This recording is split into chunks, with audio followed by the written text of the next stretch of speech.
माफी नहीं मानेंगे। कि इतना तवील सफर तय करने के बाद लेकिन अफसोस इस बात का है अपनी बात हर सूरत तुम्हें लगता है कि ये छाँव तुम्हें छाँव नहीं दे पाएगी। ड्रामा सीरियल दो किनारे की लास्ट एपिसोड का प्रोमो नशर हो चुका है, जिसमें आप देखेंगे दुरेशवार वलीद को फ़ोन पर कहती है कि अगर तुम मेरे पास ना आए तो मैं अपनी जान दे दूंगी।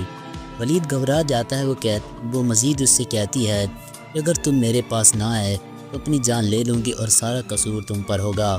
वलीद उसे रोकने की कोशिश करता है, लेकिन दुरेशवार वलीद को पाने के लिए किसी भी हद तक जा सकती है। फ़ोन बंद करने के बाद दुरेशवार सीधा मावरा को कॉल करती है। तंजिया लहजे में कहती है, मावरा तुम कह रही थी कि वलीद मुझसे मोहब्बत नहीं करता, देख लो मेरे कहने पर मेरे घर आ रहा है और तुम उसे रोक ही ना सकी। ये सुनकर मावरा गुस्से में झुंझला जाती है और जवाब देती है, दुरेशवार वो मेरा शौहर है, वो कभी तुम्हें कबूल नहीं करेगा, तुम्हें शर्म आनी चाहिए। तुम्हें वलीद ने तुमको इतनी इज्जत दी, अपनी बच्ची को तुमने खो दिया, उसकी बहन का घर तबाह कर दिया और अब जब वो तुम अकेली रह गई हो फिर से वलीद को याद करने लगी हो। तुम जैसी औरत मैंने कभी नहीं देखी। दुरेशवार के कहने पर वो कहती है, जो जेलस होना तो बनता है मावरा, अब घर बैठकर तड़पती रहो जबकि तुम्हारा शौहर मेरे घर में मेरे साथ होगा। ये कहकर वो अपना फ़ोन बंद कर देती है।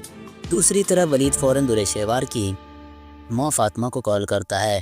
कहता है कि आंटी दुरेशवार बार बार मुझे फ़ोन पर कह रही है कि मुझसे मिलने के लिए आओ। जब मैंने इनकार किया तो कहने लगी वो अपनी जान ले लेगी, प्लीज़ आप उसे समझाएं, मैं शादीशुदा आदमी ही ये सब बर्दाश्त नहीं कर सकता। फातिमा शर्मिंदगी से जवाब देती है, वलीद मुझे माफ़ करना, उसने तो मुझे कहीं जाने नहीं दिया, मैं अभी तैमूर के साथ उसके पास जाती हूँ। फातिमा और तैमूर दूसरे दुरेशवार के घर पहुँच जाते हैं। जैसे ही घंटी बजते दुरेशवार खुशी खुशी दरवाज़ा खोलने लगते से लगता है कि वलीद घर आ गया, मगर सामने माँ और भाई को देखकर हैरान रह जाती है। फातिमा सख्त लहजे में उससे जवाब देती है, दुरेशवार ये तुम क्या कह रही हो? एक शादीशुदा आदमी को फ़ोन करके कह रही हो मिलने के लिए, शर्म आनी चाहिए तुम्हें। तैमूर भी गुस्से में कहता है, वो एक शादीशुदा आदमी है और तुमने उसे पाकर भी खो दिया।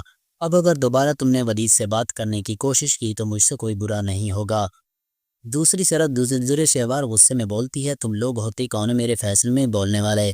इस पर तैमूर गुस्से में जवाब देता है, जब तुम मेरी बीवी को मुझसे दूर करने की कोशिश कर सकती हो, मैं भी तुम्हारे फैसले में बोल सकता हूँ। याद रखना, अगर तुम्हारा वलीद को कॉल की तो तुम्हारा रिश्ता और मेरा ख़त्म हो जाएगा।